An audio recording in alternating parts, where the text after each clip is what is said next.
Hello, everyone, and welcome to another episode of Act Like a Man podcast. This is your host, Dennis, and I am excited today to have our repeat guest. But every time I get to talk with Jayson Lo, meron akong bagong nate-take home. And as just a background for everyone before we jump off to our topic today, uh, alam mo, Jason, umabot na tayo ng more than 100 episodes sa Act Like a Man. So nagpapasalamat po kami sa lahat ng mga nag-subscribe. Wow. Thank you so much for helping us sa podcast. No, we do this for free. We do this out of love. And Mm. thank you so much dahil umangat ang metrics ng Act Like a Man. Minsan parang, nagagawin ko pa ba itong Act Like a Man? Tapos natutuwa lang ako, may mga nagme-message, oy, lagi kita pinapakinggan, lalo yung mga lalaki habang naglalaba ako, habang nutusan ako ng misis ko maghugas ng pinggan. So, this actually encourages me a lot to continue this podcast. And we do this out of love. We're here to equip men to become better men. No? So, this is what we're all about today, and that's why I'm very excited to have a best-selling author, a personality development coach, one of my, okay lang ba sabing BFFs? Yun. Isa sa mga pinaka-special sa puso ko. No? And let's all welcome none other than Mr. Jayson Lo. Hello. Nako, sorry pwede bang ulitin natin? Second take. I forgot what it. Off cam kasi sabi sa akin ni Pastor Dennis, wala tayong mga take para mabilis ang edit. So, maraming salamat. My BFF, I remember the first time I guested was during the pandemic, parang a few months pa lang, no? And I'm really happy and I'm grateful to be here in your show. And naramdam ko yung sabi mong libre ang mga podcasts and we're doing this as a labor of love Whoa. dahil Excuse me, I will give you something later. I-Gcash kita. Hindi. Sinasabi ko I kasi will- ikaw naka Ah. 100 ka na, yung unique life podcast ko. 50 episodes pa lang, ramdam na ramdam ko na yung pagod. Ay, grabe. Pero itong 100 plus episode, 2 years na to. Minsan, nagpapahinga. Because I just do it out of love, out of, it's not really for monetary reasons. It's really to equip men to become better men. Wow, And wow. I'm so glad na pati mga babae ngayon, I think around 20+% women listen to the podcast and follow the blog in actlikeaman.org. No? So, Jason, Really? the reason I've asked you to come here on the podcast is because meron kang nasabi sa akin about a book that you've read. Jason and I share the same Kindle account. So kung ano man bilhin niyang libro, meron na rin ako. At anong bilhin ko, meron na rin siya. So lugi ako dahil mas marami po akong binibiling libro. No? So, but you bought this book, The Regrets of the Dying.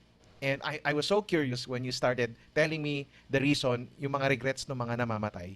And I want us to take this time to actually talk about that book and how it can help us live a regret-free life this 2022.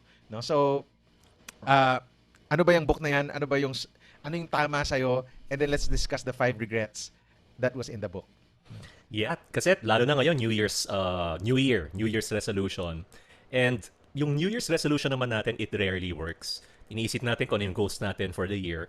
Pero what if we think of the end para to put everything in perspective? And yung book na The 5 Regrets of the Dying, actually I have discovered it many years ago because I'm reading this other book every year. It's called The One Thing. And shinare niya doon, no, bits and pieces of that book. So, kami ng wife ko, we wrote, yes, I'm an author also, and yung wife ko, nagsulat kami ng libro, the title is Uniquely in Love, and we shared it there, yung 5 Regrets of the Dying. So, the context of the book is, the author, her name is Bronnie Ware, she actually took care of mga people who were dying in palliative care, meaning yung nga, mga mamamatay na. Kaya nakita niya yung mga common regrets of the dying. It's such a powerful book. Medyo mahaba lang talaga siya. And pag binasa mo sa umpisa, you just need to get the hang of it. But once na pumunta na dun sa mga areas, kinekwento ng mga those she was taking care of, grabe yung impact niya, no? And I'm sure that if we do not take care of these things, it might become a regret in our life. Yeah. And I think this is such a timely conversation, Jason, because a lot of people are actually dying. Yeah. The past 2 years, grabe, the Facebook profiles that we see would be a candle or a dark picture, and you don't know who even died. You're no longer asking who died because people were just posting. Last year, grabe, nung nagka-Delta variant, ang dami na naman pictures of that. And maybe for most of us, no, lalo na yung mga tinamaan ng COVID, di ba, napapaisip ka, ikaw tinamaan ka ng COVID, di ba? Ikaw yung isa sa mga first wave eh. Hindi ako yung mother-in-law ko. But you've never had COVID. Never had COVID, but we experienced yung parang kulang na lang meron kang parang leprosy na, of course, rightfully so, dahil Yeah. yung umpisa, lalong nakakatakot. Yung mother-in-law ko, nagka-COVID, one of the first 25.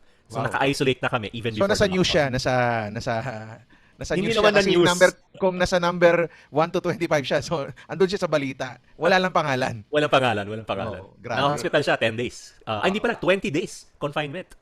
Yeah. Yeah. So a lot of people kasi they get to think about their life. No? Meron ako mga friends na talagang umiiyak. Tapos parang hindi ako nakabilin sa pamilya ko. Hindi nila alam kung mamamatay sila or hindi. No? And I think that's why this is so timely. Parang are we living a life of regret or not? Tsaka kumbaga hindi natin talaga naiisip yung buhay natin. And eto lang, yung may pandemic, mas lalo tayong naging conscious of it. And to put it in a nutshell, the 5 regrets of the dying, one of the things that really made an impact on me, yung reflection ko. Lahat naman kasi tayo mamamatay eh. It's inevitable. One day, True. I will be gone. One day, you'll be gone. All of us, we will be gone one day. So kung ganun man yung mangyayari, why not use death as a tool for living? Alam natin yung days natin are numbered, just like what the Bible says. Teach us to number our days so that we may have a heart of wisdom. Ang gandang pakinggan, lagi natin naririnig, pero ginagawa ba talaga natin? So parang sinasabi mo ba dahil alam mong mamamatay ka, dapat mas magaling ka mag-decide sa buhay? Yes, Tama ba? yes. Yeah. And to be just grateful every day dahil every day is such a blessing. Okay, ayoko maging fatalistic, no? But have you ever thought about your own death? Yes, a number of times I have. And iniisip ko lang ano ba talaga yung pinaka-importante sa buhay. Kasi usually, the things that we talk about, the things that we worry about, they're not the most important things in life eh. Yung mga bagay nga na yan, hindi natin pag-uusapan yan pag nandun na tayo sa deathbed natin. Yung mga posts sa Facebook, usually, hindi naman yan yung mga pag-uusapan eh. Pero ang pag-uusapan natin, yung memories, the legacy that we will leave behind, and of course, the relationships that we have built along the way. Yeah. O nga, no? Pagka, if you look at it, proper perspective lang, no? Siguro pag nasa deathbed ka naman, di mo naman bibilang. Ilan ba na bumili ng libro ko or ilan ba followers ko sa Facebook? Titingnan mo kung sino yung nasa tabi mo eh. Sino ba yung talaga nagmahal? Sino yung bumisita? Di ba? It gives you the right perspective, di ba? Yung gasgas na joke, yung Chinese na negosyante, di ba? Oh. Nandun yung mga anak niya lahat. Tapos sabi niya, sino bantay tindahan? Sa totoong buhay, hindi naman siya nangyayari talaga. But again, minsan nandun na, we're looking at death face to face. And dun pa lang natin marirealize kung ano yung mga bagay na pinaka-importante talaga sa buhay natin. Okay, let's jump into the book. There's 5 regrets. I don't know if we can cover all 5. But what are those regrets? Yung 5th regret of the dying is in order siya, no? Ito yung mga pinaka-common. And the author worked in that industry for more than a decade or so. So nakita niya yung mga common. And the stories were really heart-wrenching. Grabe yung mga stories. Yung pag binasa mo ngayong libro, para kang nasa roller coaster eh. The 5th one is, I wish I would have been made or be happier. Kumbaga, it's too late when they realized that happiness is actually a choice. That happiness is there for them.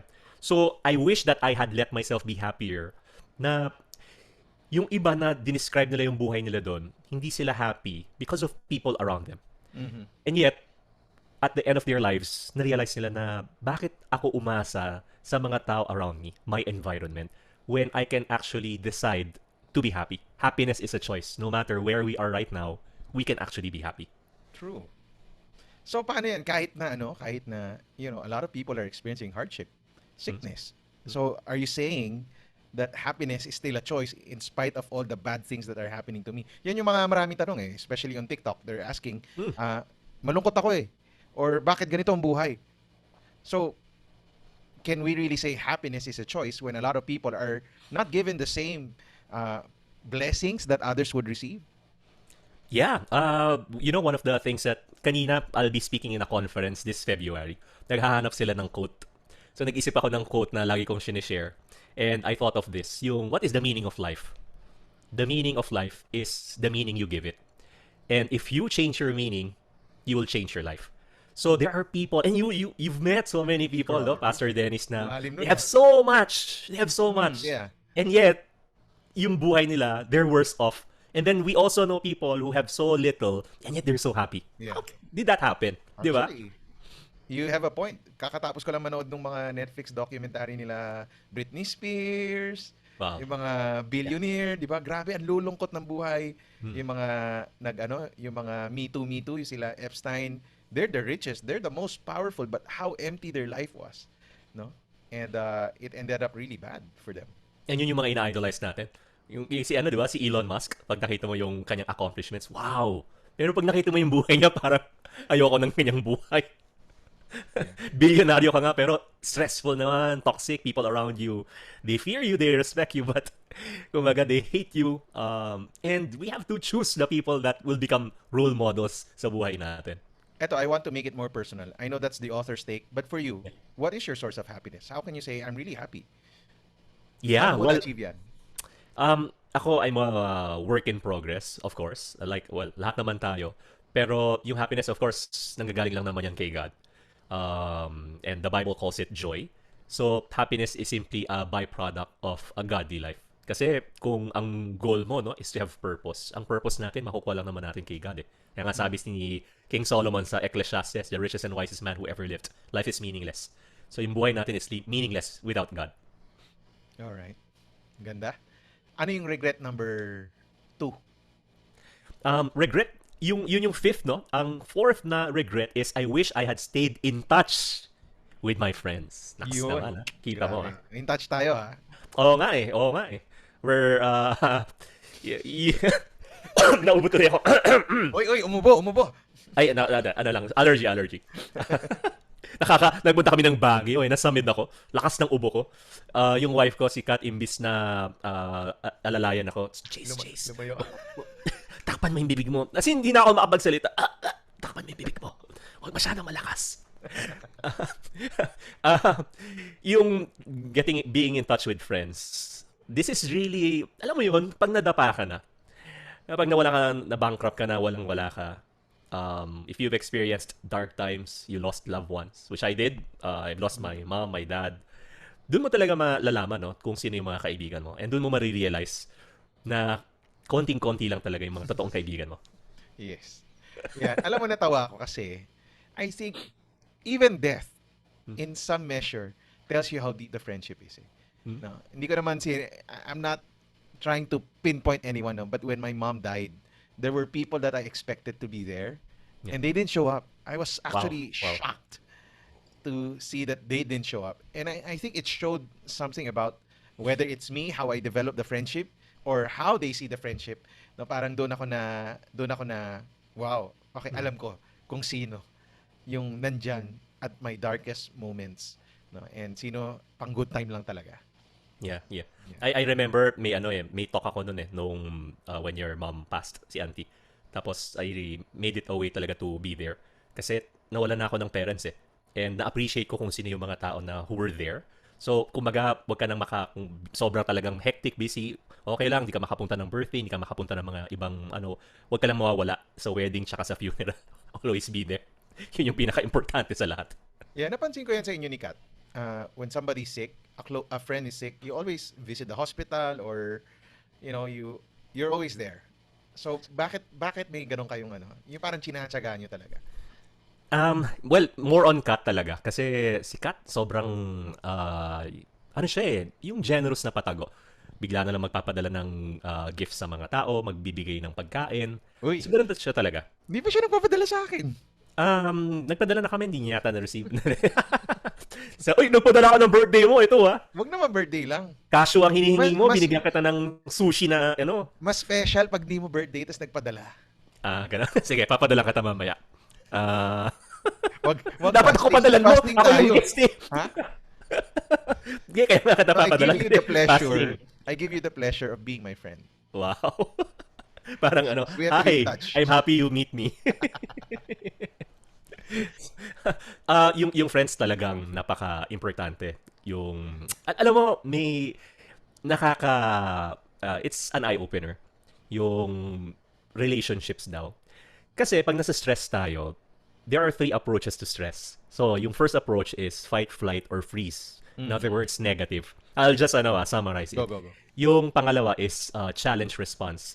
So you see stress as something that can help you grow. Yung pangatlo, ito meron siyang tinatawag na and this is not from this book, from another Yeah. source. Ang tawag niya tend and befriend response. Ano Yung yun? 10 and befriend response, kapag nasa-stress tayo, lalo na yung high levels of stress, yun yung moments na we can become closer to people because yung body daw natin nag-excrete siya nung tinatawag na oxytocin. Ang Ooh. oxytocin, it's the stress, it's the cuddle hormone. Yeah, it's the But love hormone. another, Yeah. di ba, yung pag niyayakap mo or yakapin mo yung mga anak mo, you kiss your loved one, nafe-feel mo siya eh.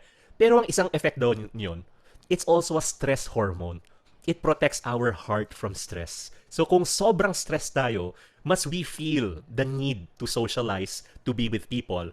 And do not resist that kapag nangyari yun. Open up, look for people that you build relationships Yeah. with.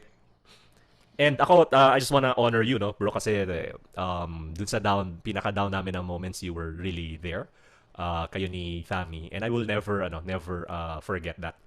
And, kumbaga, yun yung importante. Aga pa lang mag-build na tayo ng genuine relationships.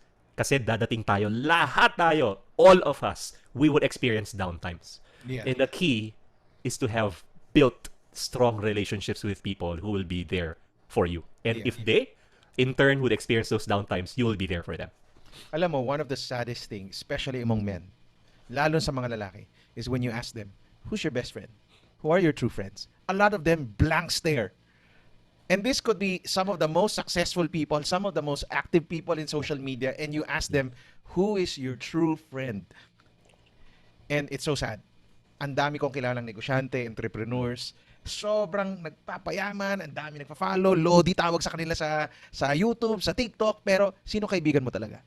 And they look at me with a blank stare, and they wouldn't know the answer, 'di ba? Parang, and that's why this is a regret that many people have. So we want to challenge everyone who's listening to this, 'di ba? Develop key friendships in your life na till death magiging kaibigan mo 'yan. In the darkest moments, nandiyan 'yan dapat. Tsaka maghanap kayo ng ways to do it. You be intentional. Ito nakakatawa. Just today, meron kaming group. Not everyone knows this about me, no. I love watching wrestling. Okay, until now. So, nanonood ako ng mga highlights. Kasi, since nagsispeak ako, natutuwa ako pag nakikita ko sila nagsispeak, kung paano nila kinukuha yung attention ng audience. So, meron kaming group. Yung, alam mo yun, yung wala kami pinag-usapan mga wrestling. Katuwaan lang, tas we collect mga Funko Pop na wrestling. So, nag-message ako sa kanila. Just today, sabi ko, guys, gusto niyo bang manood tayo yung Royal Rumble? Yun yung isa sa mga big shows for the year. Nood tayo, ganyan, organize natin. Tapos gawin natin masaya, parang over Zoom, let's have games and ganyan. Tapos naglagay ako ng name ko, sino yung mga gusto. Doon sa group namin, parang 80% nilagay niya yung pangalan. It's just a small group, mga siguro 20 lang kami. And they want to do it. So those are openings that we can look for. And then, na-share ko lang kasi fresh na fresh today lang siya. Okay, let's go to regret number 3. Ayan. Ang regret number 3 is, I wish I had the courage to express my feelings. Uy. Manahan ka ta, bro, ha? Love you. Uy. Love you back. So, mahirap to, ha? Mahirap to. I wish I'd had the courage to express my feelings. What do you mean by that? Yun yung nakakatuwa sa group natin na yung group natin. Trivia lang, we were guys. Wala po kami mga tendency, Pero we text each other, love you, bro. Tapos meron kami mga kaibigan. An example of that si Big D. This guy is so huge. Pwede kang bugbugin. Pero magte-text sa'yo, kaka-text lang yata sa akin ng birthday ko, love you, bro. So it has become a part of us na dati hindi kami ganon. Hindi ako ganon. Hindi nga ako ma-touchy And I guess it's more of really expressing our feelings, what we feel. Especially, for example, sa atin, Chinese tayo na stoic. Parang kumain ka na ba? Tapos na. Quota na yun. Tatay tsaka anak for one day. Conversation na yun. And I've told my dad that I love him when I was 23 years old already. And when my dad passed more than a decade ago, he never told me that he loves me. He never told me that he's proud of me. Although, yung dad ko naman, he made me feel na he loves me and he's proud of me. Pero hindi niya nasabi kahit once. And it would have helped if he expressed his feelings, right? Yeah. Yeah. I think you have a story like that too, right? Oh, yeah. Since came from a very stoic Chinese family, we never get to express our feelings. Pero may one time talaga. Hindi nga I love you, sabi ni Papa. Sabi niya, I'm proud of you. And for me, that's something I long for up until now. No? Mas malambot na si Papa pero rare pa rin niya sabihin, no? Ang sarap lang talaga if you get to hear your dad say, I love you, or I'm proud of you, or if you hear your friends do that. Maybe your dad doesn't, pero sana meron ka mga key relationships sa buhay mo where you get to have friends like that who can express their feelings to you na hindi siya mushy eh. I think this Yeah. is part of joy and part of well-being na we get to express our feelings to people and be more vulnerable. Sobrang daming talk na about vulnerability, di ba? About Mm. expressing ourselves. No? Mm. And another part of that is, I think this is, in my experience, more important, yung forgiveness. Mm. Bakit? Ba't ka natatawa? Parang may alam ako. So, meron akong kaibigan. But, ano yun, almost a decade and you know the story. Uh, pero in almost a decade, we just, kumbaga, Civil. we were civil and ngayon lang, itong pandemic, na we were able to patch things up and really let go and have closure. But it was difficult Kaya nga pag may mga hinanakit tayo, may mga, yung lingering hurts, bitterness, Mm. yun din yung nangyari sa amin, parang hindi kagad namin na pag-usapan. So, whether intentional man siya or hindi, na you have to really tell the person, especially if you have a relationship with that person. Kasi kung wala naman, okay lang eh. Kumbaga, hindi naman lahat ng mga bagay kailangan natin i-confront. But for those na family or friends, we really have to talk to these people and learn from us taking 10 years na sayang. Yun. Ngayon, it's Yeah. more going back to normal a little bit. But although sabihin natin di na maging back to normal, at least may closure na Yeah. wala na yung mga hinanakit from the past. May tanong ako sa'yo. Hindi ko alam kung masasagot mo o hindi. But Yeah. would you feel like, example in forgiveness, before you go to the path of forgiveness, I think there should be an expression also of yung na-hurt talaga ako sa'yo. Mm. Ito yung ginawa mo. Actually, galit ako sa'yo. Di ba? And most of the time kasi, especially among Christians, no, parang we skip that step. And we just go and say, Jason, pinapatawad na kita. Kalimutan na lang natin. That's a very Filipino line. Kalimutan na lang natin. But do we Yeah. really forget? Because to forgive is to remember. And to, yung pre-preach nga, di ba? Forgiveness is, yung right Drinking poison. mo. Ha? Yun pala. Kasi, Sige, sige. yung wala na yung karapatan mo to be, di ba, to revenge on what is, eto dapat eh. Di ba? You're left. Ang layo, no? Yung sa'yo, right? Ako poison, yung nasa utak ko. Okay, when I forgive, like example, may offense ako sa'yo. Yeah. When I forgive you, I kind of give up that right to be so correct. Yeah. No? And say, let's patch things up. But I need to first express why I'm mad and angry before I can forgive you. Because a lot of people, they skip that step. And this is what I learned now, in the past 3-4 years lang, na mas kailangan ko pala express, no? Kasi I can't come to full forgiveness until I've expressed why I need to forgive you. And that's something I couldn't get, lalo na sa misis ko, na mahiling magsabi, ba't ka nagsasorry, ganyan. Now I understand where she was coming from. She was coming from the way the path to forgiveness is not to forget, but to Yeah. actually remember the pain and the hurt and choosing to forgive you. But kailangan ma-express muna yung feelings at kailangan maiyak niya. And this goes with grieving. Namatayan ka. Hindi pwedeng, di ba, magkikita naman kami sa langit eh. Di ba? Hindi lang siya yung isang, tapos na. No, you grieve. You go through that process of grieving. And that's healthy grieving. Right? So, sa'yo, ano bang experience mo dyan? Magkikita naman kami sa langit, no? Pero sana mauna siya. Parang ganun yung... yung sinasabi kong, that cliche that never gets old. Yung unforgiveness is like drinking poison and thinking that the other person will die. Di ba? Totoo siya eh. And I think what you mentioned, what you shared is 100% spot on.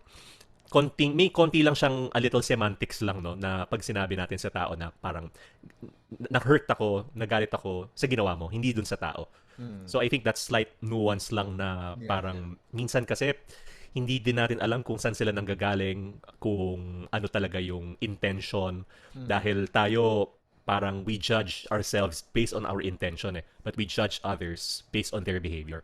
So yung intention nila hindi natin talaga alam kung ano. Merong isang part dun sa book, no, yung I wish I had let myself be happier. She was actually taking care of this lady who's about to die. Tapos, yung mga anak niya, in the last days, parang yung mamamatay na siya, hindi pumupunta yung anak. So, inisip niya, bakit ganito yung, yung family na to, kung mahal na talaga yung mom nila. And then, she found out, yung lady pala na yon instructed her children not to go on her last days kasi she didn't want her children to have that memory of her.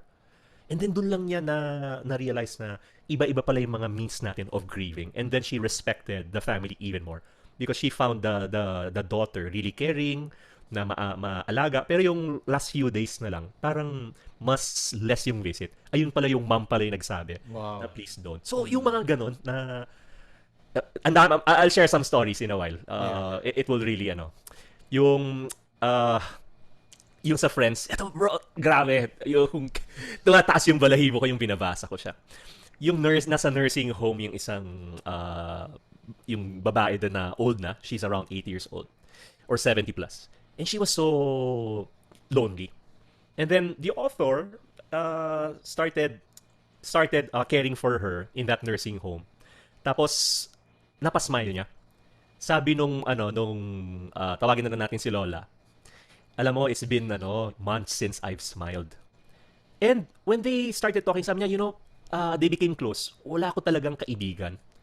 Kasi yung mga kaibigan ko, either nawala na sila, matanda na ako, I haven't reconnected with them. And then she suggested, merong na ngayon, Facebook and ganyan. So hinahanap nila. Meron siyang 4 na kaibigan. 4 friends. Nahanap nila yung isa, kaya lang, she was already so sick, can't even talk on the phone. She instructed the son to parang sabihin yung letter na sinulat niya, a short letter. And her friend smiled. Because of that, wasn't able to talk, and then the son relayed it to her. Nakita na rin yung dalawang friend, namatay na. Tapos yung last, medyo natagalan silang hanapin.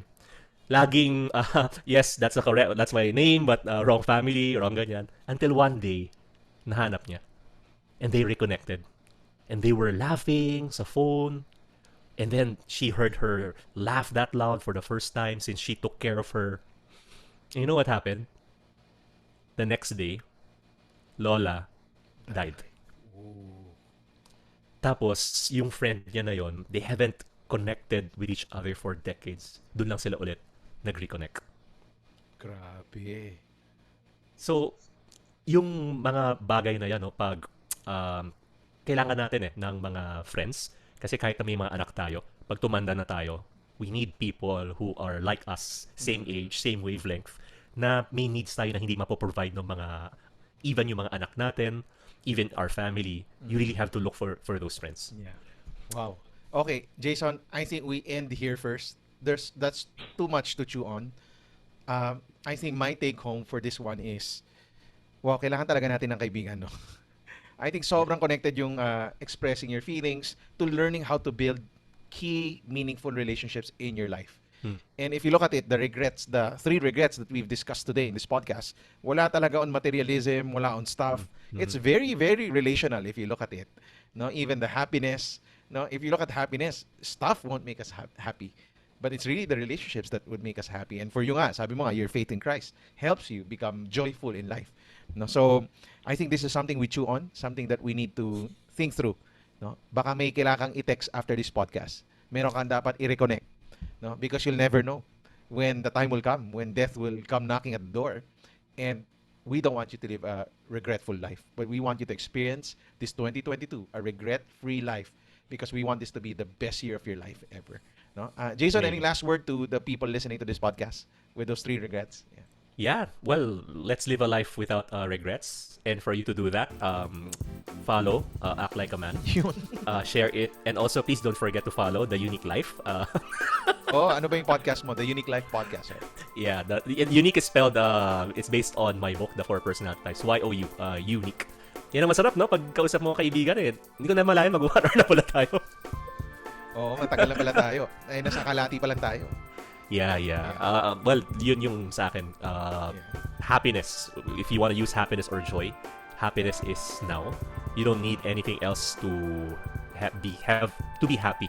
Kumbaga, happiness is a state and it is a decision na if I choose to be happy, then whatever I have right now, I'm more grateful. And it's one way for us not to have any regrets in our life. Yeah. All right. So thank you so much, Jason. I've learned a lot, and for sure our listeners learned a lot from this conversation. And if you are somebody who's living a life of regret, I do hope and pray that this will be something that you put into heart and put into practice this year so that you can live a regret-free life. Thank you so much, Jason. And to all the men out there, continue to act like a man. God bless you guys.